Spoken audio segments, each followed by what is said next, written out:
Saudara Shalom, puji Tuhan, hari ini kita berjumpa lagi di dalam rumah Tuhan. Dan yang menarik saudara, sore hari ini saya mau bicara sesuatu yang namanya bicara tentang spiritual life. Ada orang waktu saya berbicara tentang spiritual life ini, ada orang-orang bertanya begini. Kalau bicara tentang spiritual life, berarti bicara tentang paling tidak roh kita. Kemudian orang ini bertanya kepada saya, bukankah kita ini masih hidup di dunia? Saya bilang, ya jelas. Kita ini masih hidup di dunia. Tapi di dalam hidup saudara dan saya, ada roh Allah yang akan bekerja dan menuntun setiap hidup kita. Nah, saya coba saudara, kita akan lihat kalau kita perhatikan, ini tanda-tanda zaman sudah semakin dekat kedatangan Tuhan Yesus pada kali yang kedua. Amin. Saudara siap? Kelihatan kurang siap. Karena kelihatannya masih mau hidup di dunia ini 1000 tahun lagi. Saudara, saya lihat wajah-wajah susah. Nah, kita akan lihat kemudian gereja ini sedang dan akan mempersiapkan kepada setiap jemaat supaya pada waktu Yesus datang pada kali yang kedua, kita akan bersama-sama dengan Dia, kita akan terangkat ke dalam kerajaan sorga. Kemudian ada orang tanya sama saya, Pak Roy, apa persyaratan untuk pengangkatan? Saya suka guyonan, saya bilang jangan gemuk-gemuk. Kalau gemuk-gemuk susah untuk pengangkatan. Makanya saya lihat ada yang diet berat, diet abis-abisan. Mungkin mereka mendengar suara saya itu. Itu sedikit joke saudara ya. Tapi kita akan lihat saudara. Dan saya coba bicara. Ini saya tidak bicara politik. Karena saya harus kemudian bicara tentang salah satu persyaratan tanda-tanda kedatangan Tuhan. Ini bicara bangsa-bangsa. Dan bangsa yang akan kita lihat yaitu bangsa Israel. Saudara, kenapa harus kita lihat bangsa Israel? Karena Yesus akan datang bukan di Jawa Timur. Tidak di Indonesia. Yesus datang di Israel. Dia datang di Bukit Zaitun, di mana tempat dia turun. Nah, saudara dan saya lihat kenapa seperti ini saudara. Tanda-tanda sudah semakin dekat. 10-15 tahun kita tidak tahu. Karena Alkitab merahasiakan. Tapi Alkitab sudah berikan sign-signnya, tanda-tandanya. Saudara, salah satu saudara, kalau kita lihat hari ini, Amerika sedang mengalami satu pergolakan. Sekali lagi saudara, saya tidak bicara politik, tapi ini harus kita compare. Eropa hancur ekonominya, Amerika hancur, dan cungkok sedang naik. Dan ini namanya terjadi rolling power. Saudara, bukan saya pro cungkok, kemudian benci Amerika, kemudian benci Uni Eropa. Tidak. Kita hamba Tuhan selalu berdasar kepada firman Allah. Kenapa saudara saya katakan seperti itu? Kenapa Amerika harus lemah? Kenapa Uni Eropa harus lemah? Karena selama ini Israel itu selalu minta pertolongan sama saudara tuanya. Dan selalu ditolong sama mereka. Jadi kalau selama mereka masih kuat, masih bisa menolong Israel, Israel tidak akan pernah minta pertolongan daripada Mesias. Saudara tahu minggu kemarin berita menggoncangkan dunia, ada satu pemimpin politik di sana disikat saudara di negara yang lain. Dia mati. Saudara, mereka sedang melarang Israel, Israel tidak mau mendengar, tetap digempur habis-habisan. Dan bangsa-bangsa sekarang sedang mulai memusuhi dia. Saudara, satu saat kelak nanti Amerika dan Uni Eropa angkat tangan. Waktu mereka digempur, Israel berteriak Mesias datang. Waktu Mesias datang, baru mereka tahu itu Yesus Kristus yang hari ini kita sembah. Haleluya. Nah saudara, waktu Yesus datang pada kali yang kedua, dia tidak berurusan lagi dengan saudara dan saya. Tapi dia akan berurusan dengan Israel. Dia akan mencari bangsanya yang terhilang. Di situ dulu saudara ya. Kita lihat satu ayat dulu. 2 Petrus 3 ayat 10 sampai dengan ayat yang ke-12. Ini siap-siap kita saudara ya. Alkitab berkata seperti ini, tetapi hari Tuhan akan tiba seperti pencuri. Jadi kalau ada pendeta yang bilang begini, Tuhan Yesus akan datang tanggal segini, bulan segini, tahun segini, itu sesat. Tuhan tidak pernah memberitahu kapan dia datang. Diumpamakan sama seperti pencuri. Bayangkan saya mau curi rumah saudara. Saya kasih tahu, Pak Bob, tanggal begini saya akan datang, jam segini saya akan curi rumahmu. Pasti jaga-jaga. Tapi dia bilang akan datang seperti pencuri. Tapi tanda-tandanya dia memberitahu. Terus kita lihat ayatnya. Dia katakan seperti ini saudara. Pada hari itu langit akan lenyap dengan gemuruh yang dahsyat. Dan unsur-unsur dunia akan hangus dalam nyala api, dan bumi dan segala yang ada di atasnya akan hilang lenyap. Akan binasa semua. Terus ayat 11. Jadi jika segala sesuatu ini akan hancur secara demikian, perhatikan saudara, betapa suci dan salehnya kamu harus hidup. Nanti kita balik di sini. Ayat 12. Kemudian dikatakan, yaitu kamu saudara dan saya yang menantikan dan mempercepat kedatangan hari Allah. Pada hari itu langit akan binasa dalam api dan unsur-unsur dunia akan hancur karena nyalanya. Kita balik ke ayat 11. Saudara perhatikan di dalam ayat 11 dikatakan, jadi jika segala sesuatu ini akan hancur secara demikian, betapa suci dan salehnya kamu harus hidup. Saudara, suci dan saleh itu bukan karunia. Tidak ada saudara berdoa begini, Tuhan berikan aku kesucian. Tiba-tiba jadi suci. Enggak. Tuhan berikan aku kesalehan. Tiba-tiba jadi saleh. Enggak ada saudara. Karena kita kan orang Pantekosta kan sering begitu. Apalagi mau pencurahan Roh Kudus. Ambil puasa 40 hari 40 malam. Supaya dapat pencurahan Roh Kudus. Tiba-tiba oh sudah dapat karunia bahasa roh. Saudara, saya kasih tahu, suci dan saleh itu bukan yang namanya karunia. Tapi suci dan saleh bukan sesuatu yang dihasilkan daripada Allah. Suci dan saleh adalah dihasilkan dari hidup saudara dan saya sendiri. Yang karena kita penyangkalan diri akan daging kita. Amin. Makanya saudara, saya mau kasih tahu hari ini. Saudara di gereja ini jangan bosan-bosan dengan karakter Kristus. Amin. Suci dan saleh itu karakter Kristus. Amin. Saudara ingat gak hari Senin karakter Kristus apa? Lali Pak. Aku juga lupa. Bisa ditayangkan gak karakter Kristus hari Senin? Hari Senin saudara apa? Lemah lembut, menghambakan diri. Memang mesti pancing dikit. Lemah lembut, menghambakan. Saya ini ada kerpean. Bahasa Ibraninya ini ada sudah di depan. Dah. Lemah lembut, menghambakan diri, damai sukacita. Nah saudara, saya mau kasih tahu hari ini saudara, kenapa saya bicara tentang spiritual life. Saya tidak bicara tentang karunia.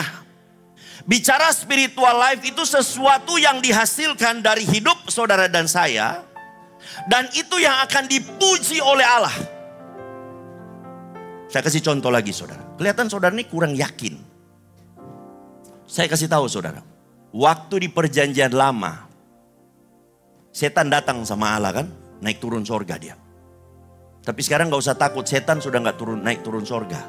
Semenjak Yesus datang ke dunia, sorga tertutup bagi setan. Setan kan datang. Kemudian Allah tanya begini, Tan dari mana kamu Tan? Bukan tante. Tan dari mana kamu? Setan bilang begini, aku lagi jalan-jalan Tuhan. Jalan-jalan kemana? Aku keliling bumi. Terus kemudian saudara menarik, saudara lihat begini. Waktu Tuhan bilang begini, Allah bilang begini. Kamu lihat gak hambaku Ayub? Saudara kalau pakai musik itu, kalau kita bikin satu musikal langsung ceng-ceng-ceng. Ya kan, mulailah proses terjadi dalam diri daripada Ayub kan. Waktu Allah sebut kata Ayub, mulailah proses itu terjadi.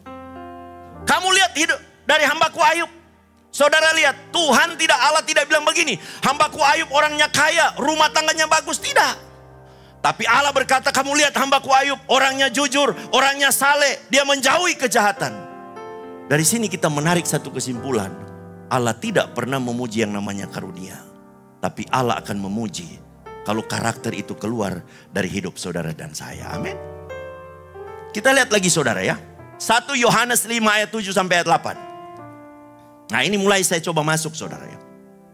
Sebab ada 3 yang memberi kesaksian di dalam sorga. Ini bicara Tritunggal saudara ya. Jadi kalau ada pendeta yang bilang begini, di YouTube tidak ada kata Tritunggal di Alkitab, memang tidak ada. Tapi ini pemahaman daripada Tritunggal. Bapa, Firman dan Roh Kudus, dan ketiganya adalah satu.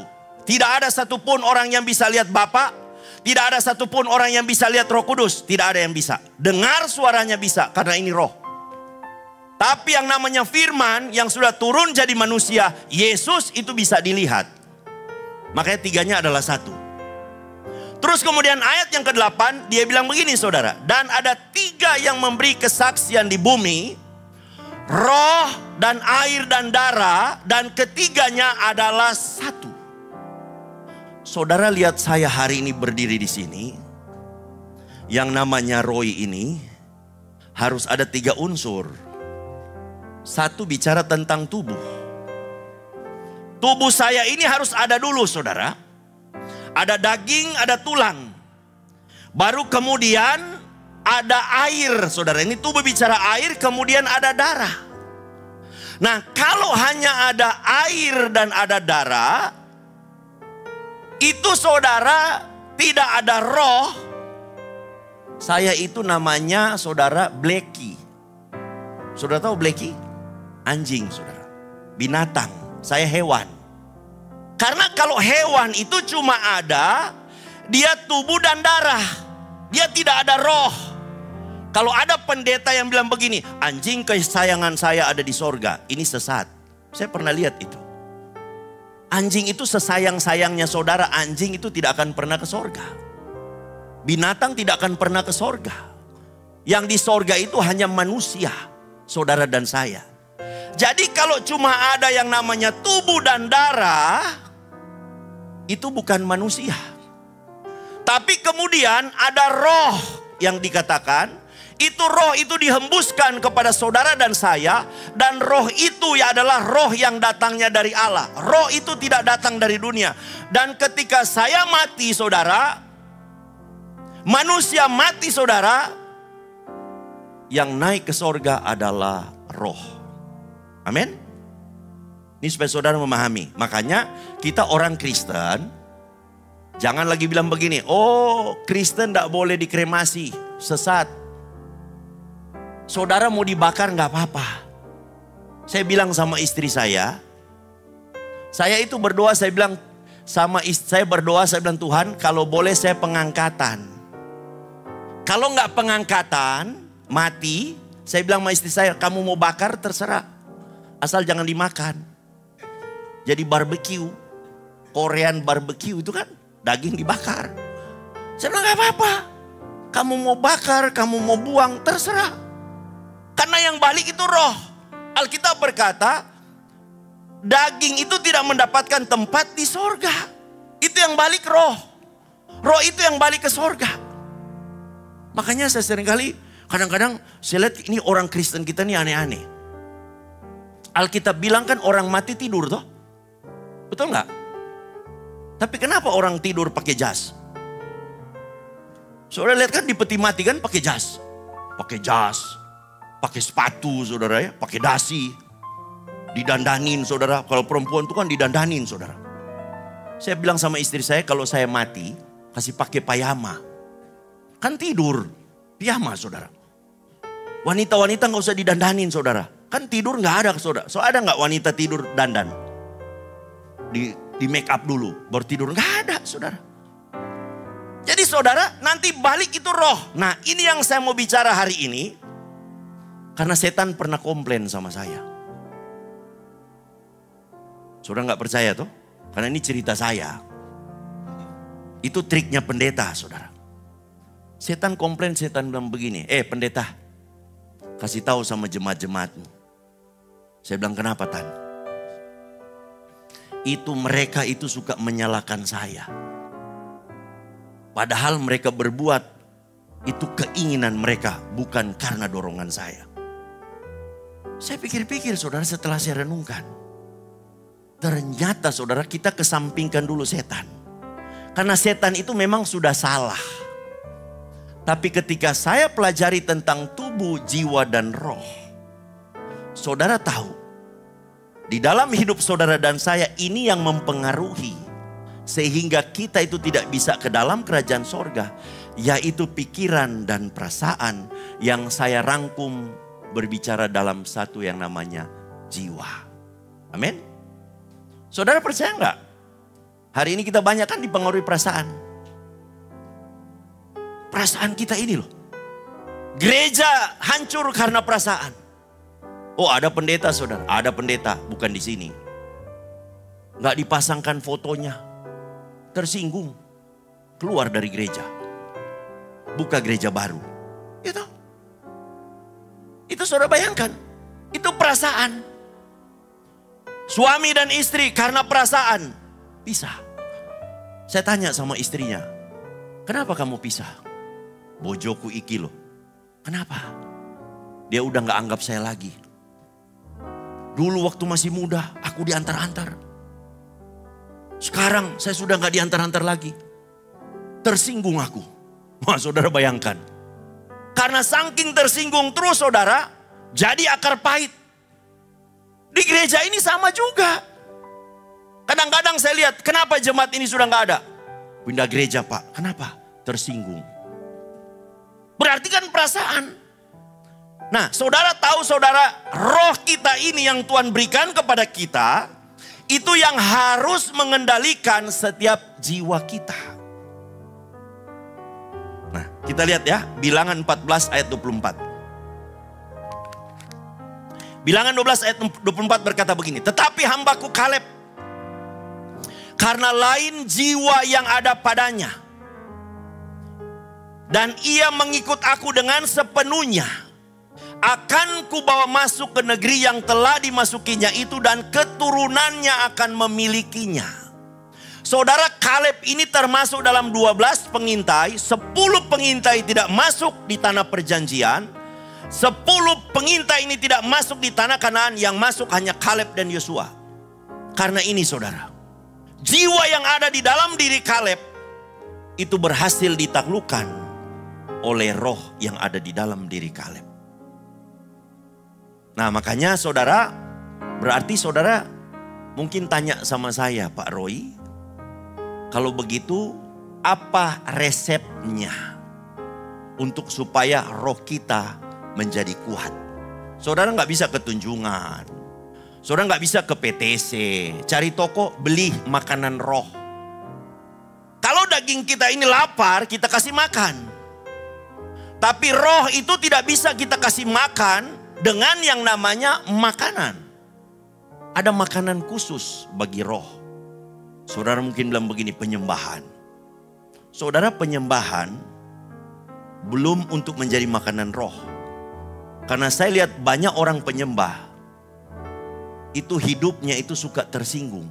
Berarti dia menyembah bukan untuk memberi makan bagi rohnya. Dia menyembah untuk menyenangkan jiwanya saja. Nah oleh sebab itu saudara, Ibrani 4 ayat 12 dia berkata begini. Ibrani 4 ayat 12. Ibrani 4 ayat 12, sebab firman Allah hidup dan kuat dan lebih tajam dari pedang bermata dua manapun.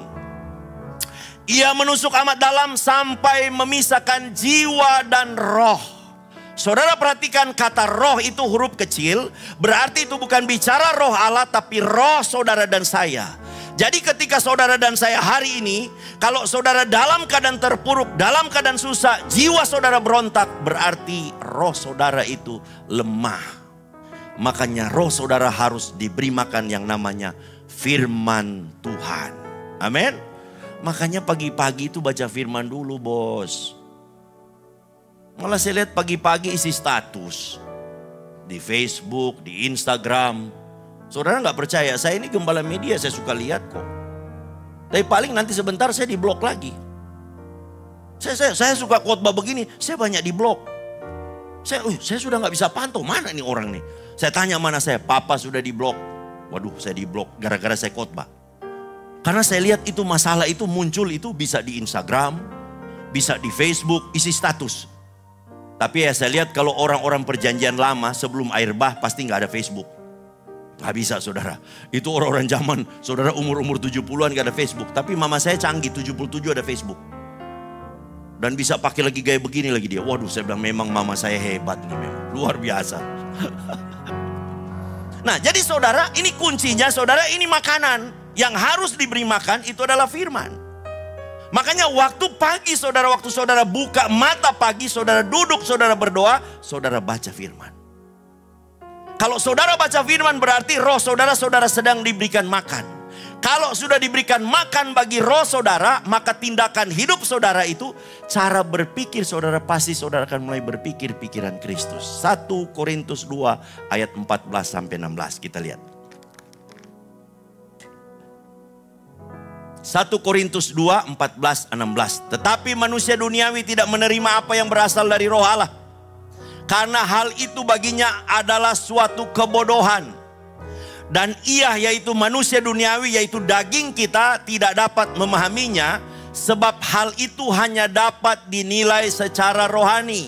15. Tetapi manusia rohani menilai segala sesuatu. Tetapi ia sendiri tidak dinilai oleh orang lain. 16. Sebab siapakah yang mengetahui pikiran Tuhan sehingga ia dapat menasehati dia. Tetapi kami memiliki pikiran Kristus. Makanya poin yang pertama yang saya mau bicara hari ini, cara berpikir kita dulu yang harus kita rubah. Amin. Makanya poin yang pertama, cara berpikir kita dulu. Kenapa kita gagal? Kenapa kita kemudian ada konflik? Kenapa kita ada masalah? Kenapa kita ada persoalan?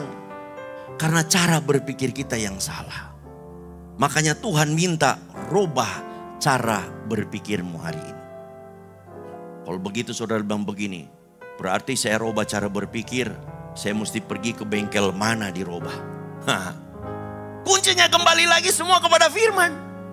Makanya kalau saudara perhatikan dalam Kolose 3 ayat 1 sampai ayat 4. Kolose 3 kita lihat ya. Kolose 3 ayat 1 sampai dengan ayat 4 berkata begini saudara. Karena itu kalau kamu dibangkitkan bersama dengan Kristus, carilah perkara yang di atas di mana Kristus ada, duduk di sebelah kanan Allah. Ayat 2. Pikirkanlah perkara yang di atas, bukan yang di bumi. Sebab kamu telah mati dan hidupmu tersembunyi bersama dengan Kristus di dalam Allah.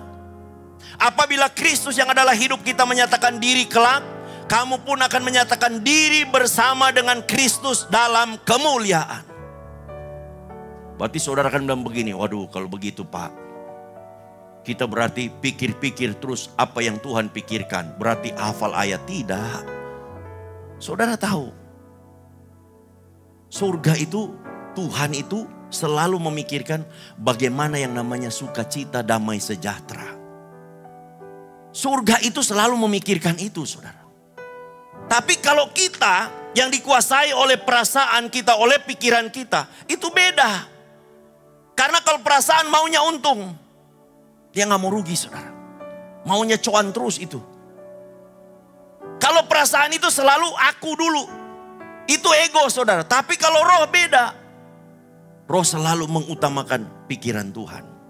Apa yang menjadi kehendak sorga, itu yang dilakukan. Nah saya kasih contoh saudara, saya kasih contoh, gak usah baca ayatnya. Karena saudara kelihatan sudah banyak ayat, sudah mulai confused. Udah mulai bingung saudara, complicated. Saya cerita aja begini.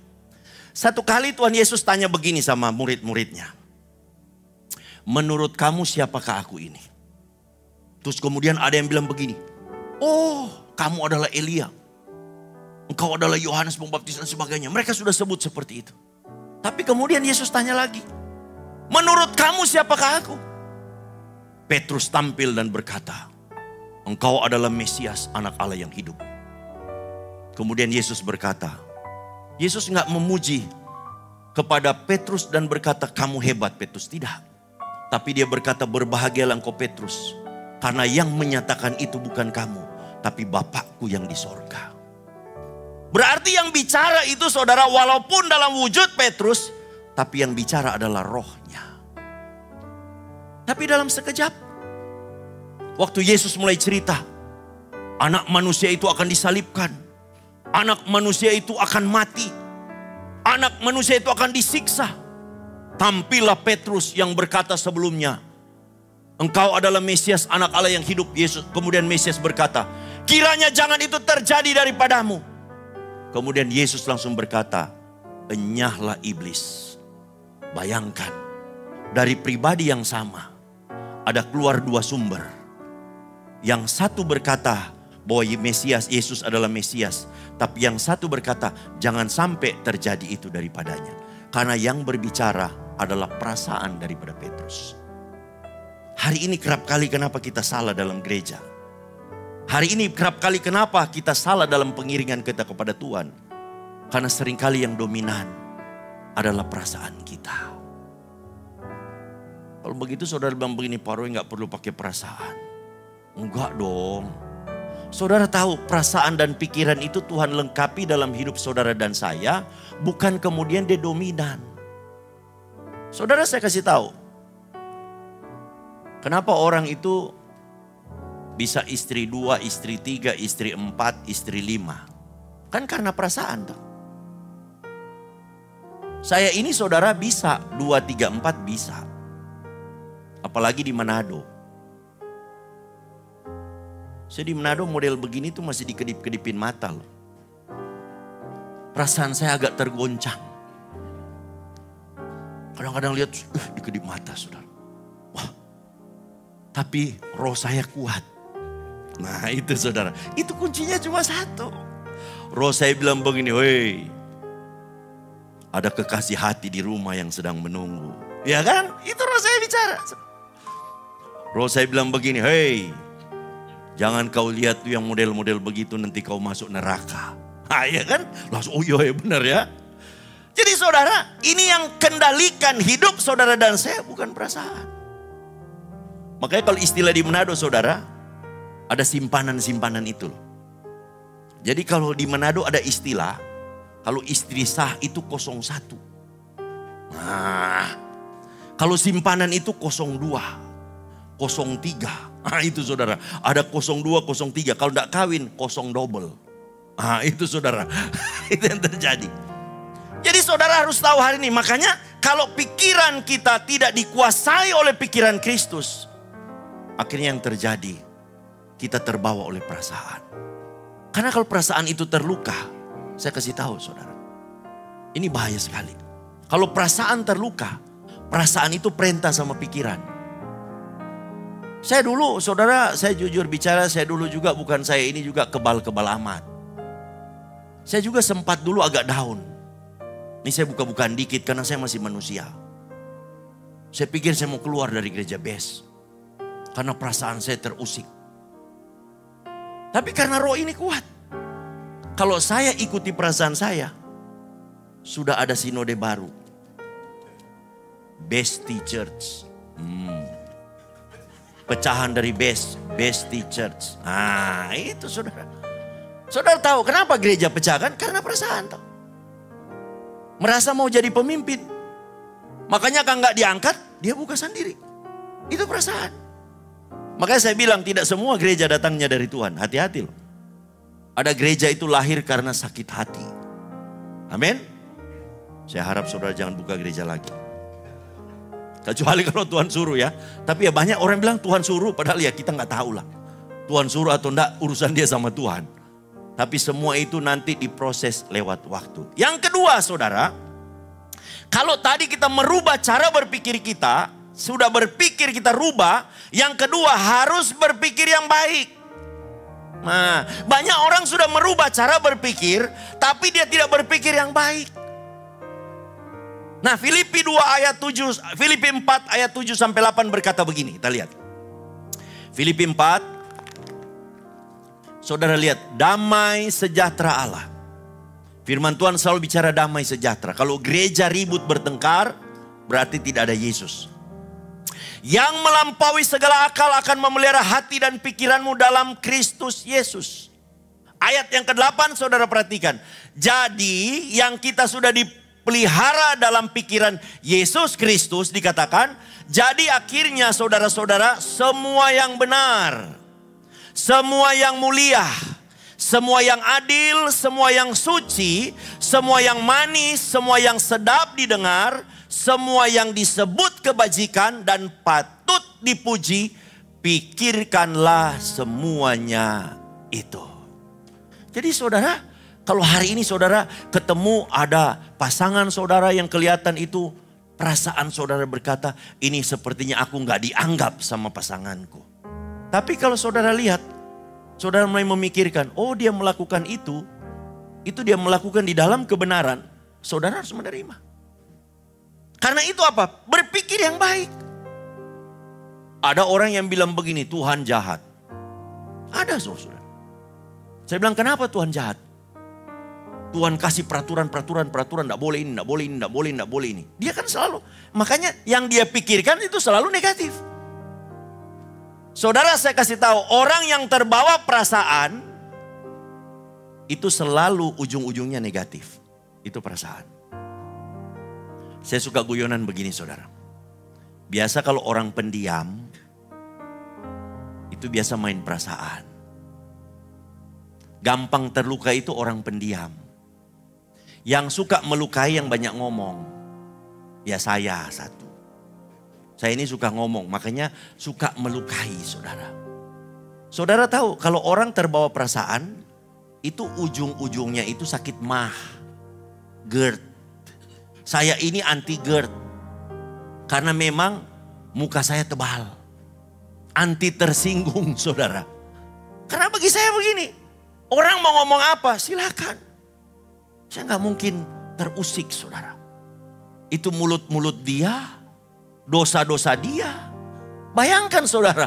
Orang berbuat jahat sama saudara. Saudara yang akhirnya ikut dia masuk neraka kan. Karena apa? Sakit hati. Waduh.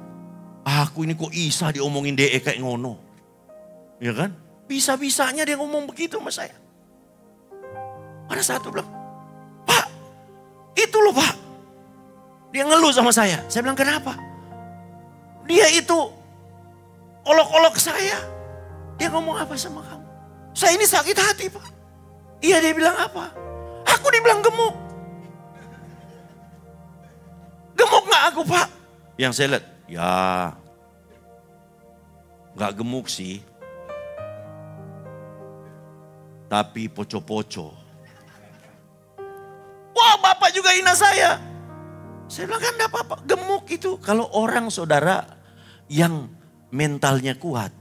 Waktu orang bilang gemuk, pasti dia bilang begini, biar gemuk asal sehat. Daripada kurus penyakitan. Dia nyerang lagi kan? Nah, nyerang yang kurus. Nah, itu saudara. Jadi saudara makanya saya bilang begini, orang yang namanya terbawa perasaan, yang istilahnya apa saudara? Baper gitu kan. Apa toksik atau nggak tahu saya ini istilah anak-anak baru saudara. Baper, bawa perasaan. Nah biasanya itu dia kuper. Kurang pergaulan pasti baper. Nah makanya ujungnya begitu. Nah orang yang namanya bawa perasaan, dia harus kembali kepada firman Tuhan. Jadi saudara yang kedua berpikir yang baik. Yang ketiga yang terakhir saudara. Kenapa banyak orang kemudian terbawa dalam satu situasi perasaannya menguasai dia. Yang ketiga saya mau bicara tentang satu kata perbuatan. Saudara mungkin bertanya perbuatan apa Pak? Satu kali saya ketemu satu orang dia bilang begini. Hatiku sakit Pak. Saya bilang kenapa hatimu sakit? Bapak tahu gak orang itu? Saya bilang kenapa dia? Dulu dia kan gak ada apa-apanya Pak. Dulu dia kere Pak. Miskin. Utangnya banyak Pak. Terus sekarang kan udah bagus. Loh dia hari ini bagus kan karena saya. Aku yang bantu loh. Kalau enggak dia udah di kolong jembatan. Tak modali DE. Tak kasih modal sama dia. Tak hidupkan dia. Tapi sekarang Pak. Modelnya kayak ngono katanya. Iya kan? Modelnya kayak begitu Pak. Ini orang gak tahu diri. Kacang lupa sama kulitnya. Saya bilang ya kacang memang kalau udah dikupas dia gak mungkin masuk dalam kulitnya lagi. Ya kan? Dia bilang itu loh. Orang gak tahu diri. Makanya dia sakit hati. Mungkin sore hari ini ada di tengah-tengah kita juga. Saudara sedang menyimpan kepahitan.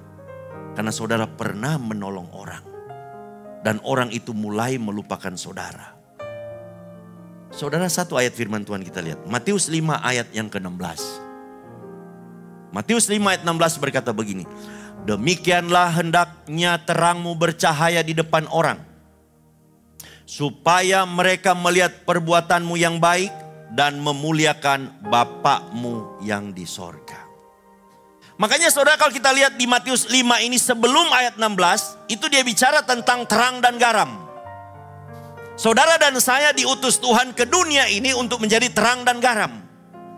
Ketika bicara menjadi terang dan garam, ayat 16 dia bicara tentang terang kita bercahaya di depan orang, bukan cuma sekedar bercahaya, tapi melihat perbuatanmu yang baik dan memuliakan Bapakmu yang di sorga. Satu ayat yang terakhir, saya undang pemain musik maju ke depan. Kolose 3 ayat 23. Kolose 3 ayat 23 berkata begini saudara. Ini kuncinya saudara. Apapun juga yang kamu perbuat, perbuatlah dengan segenap hatimu seperti untuk Tuhan dan bukan untuk manusia. Jadi kuncinya ini saudara. Jadi kalau kita menolong orang, berbuat baik kepada orang, jangan kemudian kita berkata aku menolong dia. Tapi waktu saudara dan saya menolong orang itu karena melakukan firman Tuhan. Kalau saudara dan saya ini melakukan firman Tuhan, orang itu tidak membalas perbuatan baikmu, engkau tidak akan pernah terusik. Karena apapun yang kita kerjakan hari ini, kita lakukan semuanya untuk Tuhan. Mari kita bangkit berdiri.